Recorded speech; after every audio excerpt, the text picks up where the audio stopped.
Selamat pagi, saudara. Damai sejahtera dan sukacita Allah bersama dengan kita semuanya.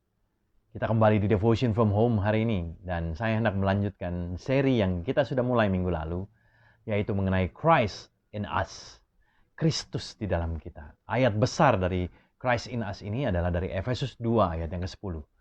Karena kita ini buatan Allah, diciptakan dalam Kristus Yesus untuk melakukan pekerjaan baik yang dipersiapkan Allah sebelumnya supaya supaya kita hidup di dalamnya.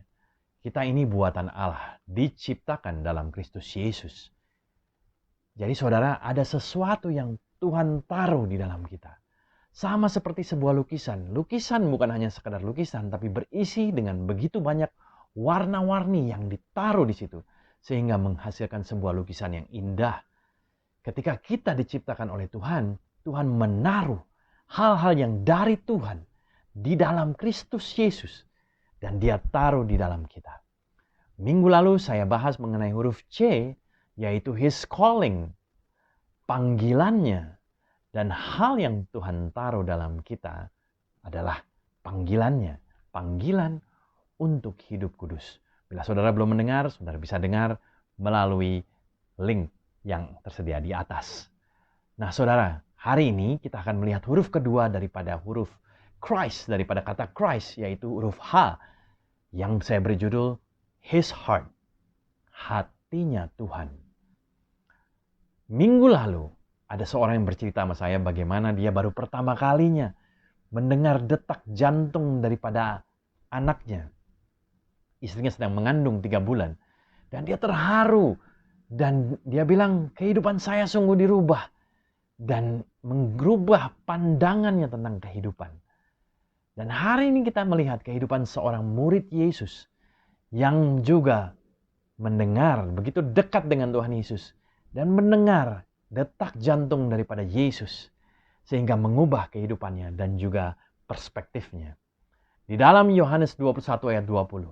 Dan di dalam ayat tersebut dikatakan bahwa yaitu murid yang pada waktu mereka sedang makan, duduk dekat Yesus. Ini menceritakan tentang Yohanes, murid Yesus.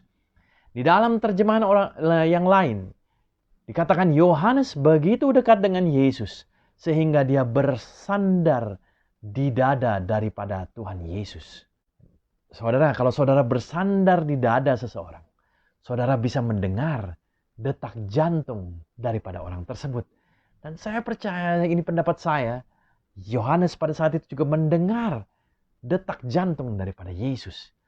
Dan kalau saudara tahu mengenai Yohanes, karya penulisan daripada Yohanes banyak menulis mengenai hatinya Tuhan, yaitu kasih.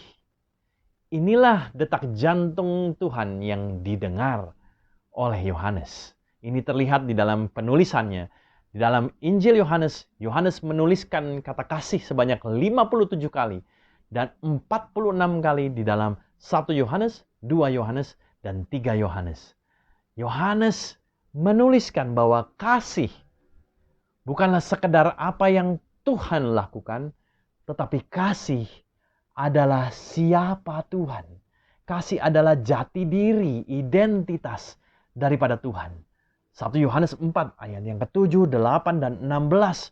Yohanes mengatakan bahwa kasih berasal dari Allah. Kasih adalah Allah. Inilah jantung, hati daripada Tuhan. Kita mungkin sering mendengar tentang kasih Tuhan. Namun ketika kita mengetahui mengenai kasih Tuhan yang Tuhan berikan kepada kita, bagaimana kita meresponi kasih Tuhan di dalam kehidupan kita. 1 Yohanes 4 ayat 11 mengajarkan respon kita ketika kita mengetahui akan kasih Allah. Dikatakan, saudara-saudaraku yang kekasih, jikalau Allah sedemikian mengasihi kita, kalau kita tahu bahwa Allah mengasihi kita, maka respon kita adalah kita juga harus saling mengasihi. Inilah kehidupan yang memiliki kasihnya Tuhan, hatinya Tuhan. Inilah kehidupan seseorang yang memiliki hatinya Tuhan. Orang yang percaya akan kasih Tuhan akan mengasihi. Mengasihi siapa? Yang pertama akan mengasihi Tuhan. Itulah yang Yesus katakan. Kasihilah Tuhan Allahmu dengan segenap hatimu, jiwamu, kekuatanmu. Dan oleh karena itu saya hendak menyampaikan hal pertama, yaitu ketika kita memiliki hati Tuhan, kita akan memiliki kerinduan untuk selalu mendengar isi hati Tuhan, detak jantung Tuhan. Yohanes begitu dekat dengan Yesus, dia bersandar di dadanya Yesus. Ketika kita mencintai seseorang, kita selalu begitu ingin mendengar suaranya, ingin bersekutu, ingin ketemuan, ingin ngobrol dengan orang ini terus-menerus. Bahkan ketika kita terus mencintai orang ini, kita bukan hanya sekedar ingin ketemuan, kita ingin hidup bersama dengan orang tersebut. 24 jam, 7 hari seminggu, selama-lamanya. Bukan untuk seminggu, 2 minggu, saudara. Untuk selama-lamanya. Inilah orang yang menerima kasih, mencintai orang lain. Kalau ada lagu jadul pernah mengatakan, I cannot live if living is without you. Inilah juga yang dikatakan pemazmur. Di dalam Mazmur 84 dia mengatakan betapa disenanginya tempat kediaman Tuhan. Jiwaku hancur merindukan pelataran Tuhan. Berbahagialah orang yang diam di dalam rumah Tuhan. Dikatakan lebih lanjut ayat 11. Lebih baik 1 hari di pelataran Tuhan daripada tempat lain. Pemazmur mengungkapkan kerinduan, betapa senangnya, betapa berbahagianya, betapa tidak ada tempat lain yang lebih indah daripada di dalam pelataran Tuhan, daripada tinggal dekat dengan Tuhan.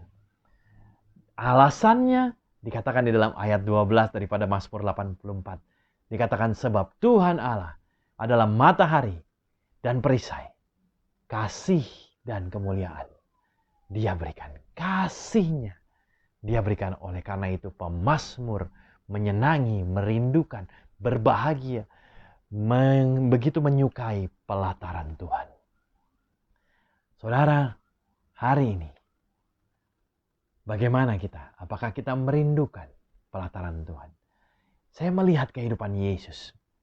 Murid-murid di dalam kehidupan Yesus, mereka tidak minta diajarkan bagaimana mengusir setan, menengking setan, bagaimana berkhotbah, bagaimana beriman yang lebih besar lagi, bagaimana menjangkau orang, bagaimana menyembah dengan benar. Tetapi mereka meminta diajarkan bagaimana caranya berdoa. Sesuatu yang hari ini jarang diminta oleh orang Kristen. Mereka minta diajarkan bagaimana beriman, bagaimana berkhotbah, bagaimana menjadi orang tua yang baik. Tapi mereka tidak pernah meminta bagaimana caranya berdoa. Dan saya berpikir kenapa murid-murid tidak minta diajarkan berkhotbah. Tidak minta diajar bagaimana menyembuhkan orang lain. Bagaimana punya iman yang lebih lagi. Mereka melihat bahwa berdoa merupakan sesuatu yang sangat Yesus nikmati. Yang sangat Yesus sukai, yang sangat sering Yesus lakukan. Hari ini banyak orang ingin punya sepeda, beli sepeda karena mereka melihat orang menikmati naik sepeda. Ada banyak orang ingin belajar kepemimpinan karena mereka melihat ada orang yang menikmati kepemimpinannya. Saudara, murid-murid melihat Yesus berinteraksi dengan orang banyak. Melihat Yesus menyembuhkan orang. Tetapi mereka melihat bahwa Yesus begitu menikmati waktu pribadinya dengan Bapa. Dan oleh sebab itu, mereka meminta Yesus mengajarkan mereka untuk bagaimana berdoa. Mereka melihat kuasa, efektivitas pelayanan Yesus lahir karena hubungan yang dinikmati Yesus dengan Bapanya. Doa merupakan pengakuan kita bahwa kita tidak dapat melakukan apa-apa tanpa Tuhan. Inilah kehidupan yang memiliki hati Tuhan. Yeremia 24 ayat 7 mengatakan, Aku akan memberi satu hati untuk mengenal aku, yaitu bahwa akulah Tuhan. Tuhan memberikan kita hati untuk mengenal Tuhan melalui apa? Melalui persekutuan yang erat dengan Tuhan. Apakah hari ini kita menikmati, menyukai waktu pribadi dengan Tuhan? Yang kedua, memiliki hati Tuhan artinya kita juga mendengar, mengerti, mengetahui apa yang penting, apa yang menyedihkan, apa yang break hatinya Tuhan, mematahkan hatinya Tuhan.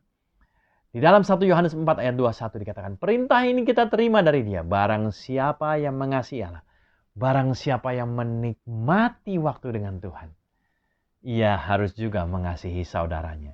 Kedekatan kita dengan Tuhan membangkitkan kasih kita untuk orang lain, karena orang lain begitu berharga bagi Tuhan. Yang penting bagi Tuhan menjadi penting bagi kita. Apa yang penting bagi Tuhan? Apa yang menjadi kepedulian bagi Tuhan? 2 Petrus 3 ayat 9 mengatakan, ia menghendaki supaya jangan ada orang yang binasa, melainkan semua orang berbalik dan bertobat. Yohanes 3 ayat 17 juga dikatakan, Yesus datang bukan untuk memberikan hukuman, tetapi untuk menyelamatkan manusia. Inilah isi hati Tuhan. Inilah yang menjadi concern, kepedulian Tuhan, yaitu orang untuk tidak binasa. Itulah sebabnya Dia mencurahkan anugerahnya melalui Yesus. Dan inilah juga Yesus begitu mengasihi Bapanya, sehingga Dia rela mati bagi orang yang begitu dikasihi oleh Bapa. Rela mati bagi dunia. Tidak ada yang membatasi Yesus untuk menyelamatkan orang yang terhilang. Begitu juga dengan Yohanes. Yohanes kehidupannya berubah. Dia yang tadinya hanya peduli tentang posisi dekat dengan Yesus, kemudian dia berubah hidupnya. Dia menyerahkan hidupnya, mengalami penderitaan, bahkan menghadapi siksaan, mati untuk menceritakan Injil kepada orang yang terhilang. Hidup Yohanes menggaungkan apa yang menjadi isi hati Yesus. Kita diselamatkan bukan untuk sekedar kita masuk surga, tapi kita diselamatkan untuk mengabarkan, menggaungkan detak jantung, isi hati Tuhan. Apa yang menjadi penting, apa yang mematahkan, menghancurkan hati Tuhan, yaitu jiwa yang terhilang. Beberapa hari yang lalu ada seorang live group, anggota daripada live group kami, menelpon saya dengan penuh sukacita. Nggak nanya apa kabar, dia langsung bilang, Pak, saya mau cerita. Dia bercerita mengenai bagaimana dia baru saja menceritakan kabar baik kepada temannya. Dan pada akhirnya dimulai daripada pembicaraan yang sederhana, kemudian berakhir dengan mengundang Yesus untuk masuk di dalam kehidupan daripada temannya. Dia cerita bahwa dia begitu sukacita melayani orang yang terhilang. Lebih sukacita daripada menerima uang. Melayani orang yang hilang. Benar-benar membangkitkan gairahnya di tengah-tengah masa pandemi ini. Dia mengatakan dengan melayani orang lain, dia semakin mengenal Tuhan. Dia semakin melihat firman hidup melalui hidupnya dan membawa kehidupan di dalam kehidupan orang lain. Ketika hati Kristus ada di dalam kita, membangkitkan kerinduan kita untuk menggaungkan, mengabarkan kabar damai, keselamatan kepada orang yang belum pernah mendengar tentang Yesus Kristus. Ketika kita mengikuti Yesus, Yesus mengubah hati kita menjadi hati yang peduli untuk menjala manusia. Yesaya 52 mengatakan, indahnya kedatangan pembawa berita damai, kabar baik, dan berita selamat. Kehidupan saudara dan saya bisa menjadi begitu indah ketika kita membawa kabar damai, keselamatan bagi orang yang terhilang. Amin saudara, mari kita berdoa. Terima kasih Tuhan, Kau taruh hati-Mu di dalam kehidupan kami. Dan ketika hati-Mu ada di dalam hidup kami akan rindu untuk meluangkan waktu dengan Kau. Duduk diam di pelataran-Mu. Hancur hati kami merindukan Engkau Tuhan. Dan bukan hanya hancur hati kami merindukan pelataran-Mu, tapi hancur hati kami melihat jiwa-jiwa yang tidak mengenal Engkau Tuhan. Hari ini Tuhan, impartasikan hati-Mu di dalam hati setiap kami yang mendengar firman-Mu hari ini Tuhan Yesus. Agar hati kami dipenuhi dengan kehausan akan pelataran-Mu dan kehausan, kerinduan untuk memberitakan Injil kepada mereka yang terhilang. Terima kasih Allah, terima kasih ya Tuhan. Di dalam nama Tuhan Yesus kami berdoa. Amin. Amin saudara. Semoga Tuhan memberkati saudara di akhir pekan ini dan saudara terus bertumbuh di dalam Yesus Kristus. Tuhan Yesus memberkati saudara.